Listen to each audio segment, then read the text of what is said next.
I'm going to ask Gareth just to give a little introduction of himself first, and then we will start with some questions.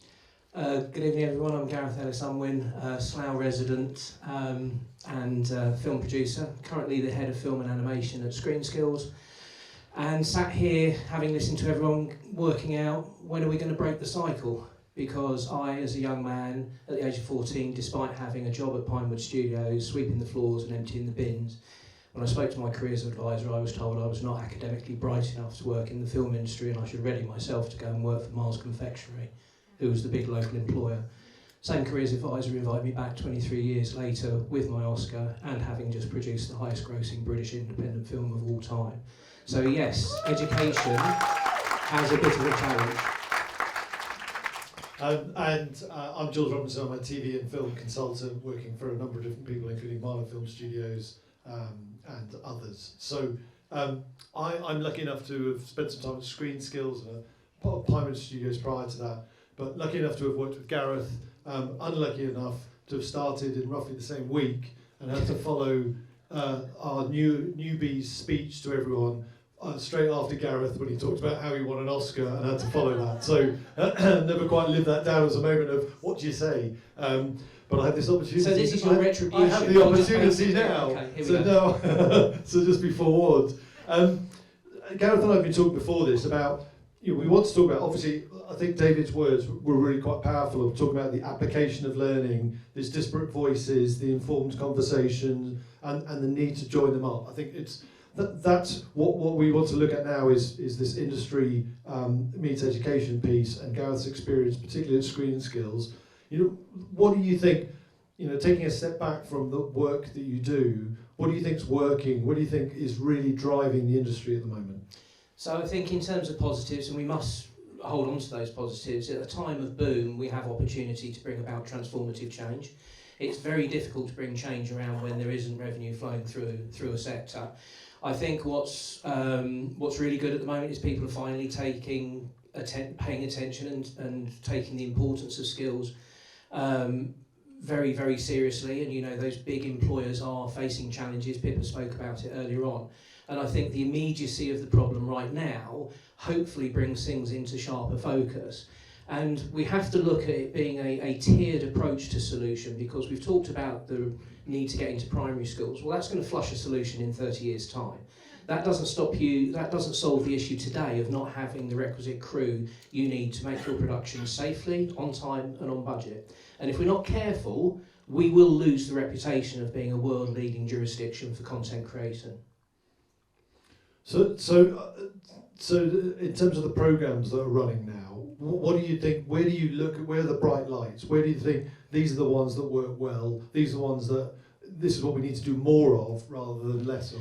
So for me it's all about integration. It's whenever you've got industry, education, the individual and other, whether that other is government or member associations working together, and not playing sharp-elbowed over sort of meagre fragmented funding. So when we come together, we are a very powerful sector. We're problem solvers, we're thought leaders, we're really imaginative. But the slight challenge that we've got at the moment is no one's recognising the scale of the issue. So for example, I won't call them out by name, but we had a Metro Mayor that was taken out to LA, met with a US studio, it was all over the trades, this was a brilliant piece of activity. That person was then brought back, and it was much championed that this studio was going to take up the baton with skills development. They created 10 traineeships when they had 7,500 standing crew on 2 of their productions. So I think we've got to try and recognise the scale of the issue at play, and we've got to lean into the bigger employers to do more. So how do we do that? I think by an open-hearted and frank conversation. I spoke recently at an event, and I likened it to this sort of scene in a Tarantino film where you've got this standoff, and at the moment you've got industry blaming education for not providing the right sort of worker. You've got education saying, well, hang on a minute, it's the parents' fault for not taking this sector seriously, or it's your fault, industry, for not giving us opportunity. You've got a whole group of people turning to government and saying, well, we need more money to do this effectively, and in government are going, well, hang on a minute, you've just told us that you're in this massive boom, you're awash with cash. So this sort of Mexican standoff, or sorry, any form of standoff, we need to, if we're going to break the cycle, we need to set that aside And I think it is, to the previous speakers, it's about alignment, it's a collegiate approach, it's no one owns the problem and no one can own the solution, it has to be arrived at collectively. And I mean, the funding one is an interesting one that you brought up in terms of, is there a better way that we should approach that funding? Do you think there are, more opportunities that we are pursuing?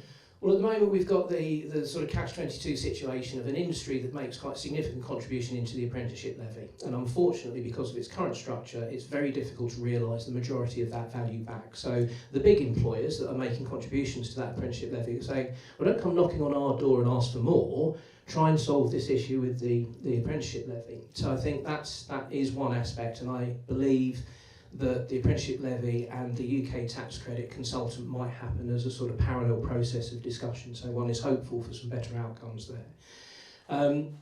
I just think that as with all the challenges that we face in our sector, where we're trying to be more diverse, we're trying to be greener, we're trying to be kinder, it comes to the majority employers to really sort of step up and do more.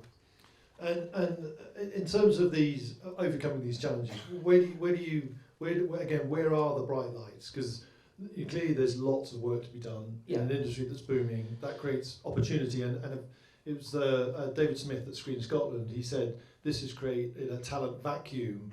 But I think it depends on how you look at that. He saw that as an opportunity and said this is an opportunity for us to bring new people into the industry that never had the chance. Yeah, see, I hold a slightly contrary view, and it's my personal view rather than ScreenSkills. And my view is that we don't have a volume problem, we have a composition problem.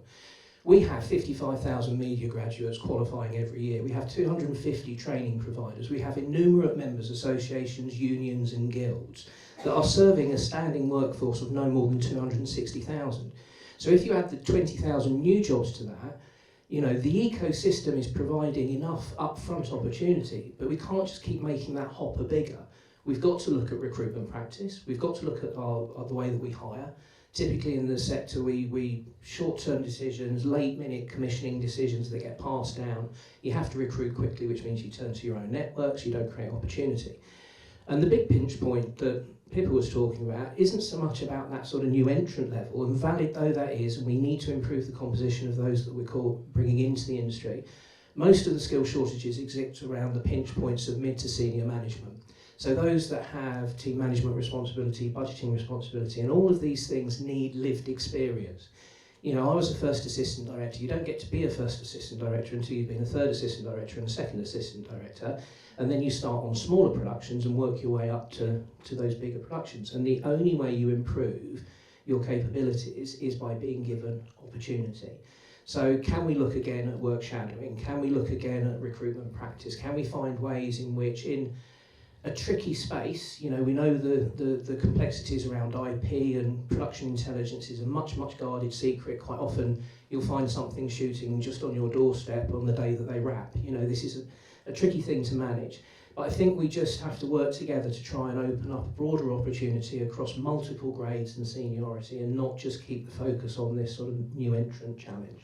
And is that's like the programs, like the Stepping Up program, and developing more of those? So we've just, I was up on set of Ollie, which is the new Steve McQueen film that's shooting up at Leavesden, with Anita Overland, who's the producer, and she's also the chair of the Film Skills Council. And Anita had been brave enough to take on 2 of our Film Forward candidates. And Film Forward is a progression programme for those that are transferring into the industry from other sectors. And there's a Southeast Asian lad who has been running big concerts all of his professional life. He can light Wembley, but had never been given the opportunity to come into a film set. Now he came in, he did the 6-week placement that was in a sort of managed, supported way. So to Pippa's point, people need support when they are having these opportunities. And when the 6 weeks came to its end, he was offered a permanent job. And the gaffer, which is the chief electrician within that department, said he was probably one of the best sparks that he had ever come across, and he had been a gaffer for 30 plus years. So this is someone that had transferred in from the live music world into film, was properly supported, and is now thriving. So it's looking at those sort of opportunities, I think. And when you say properly supported, that's quite an important phrase. Like, how do we properly support people more so they can do that? Well, I think, one of the things I think we need, and I know Jen does some great work up at Warner's, and a number of the big employers are doing some great work, but we really need to consider the role of something around the sort of training and welfare role. Because the problem is most of the crew is under too much pressure to try and deliver their departmental work or to stick to budget, stick to schedule.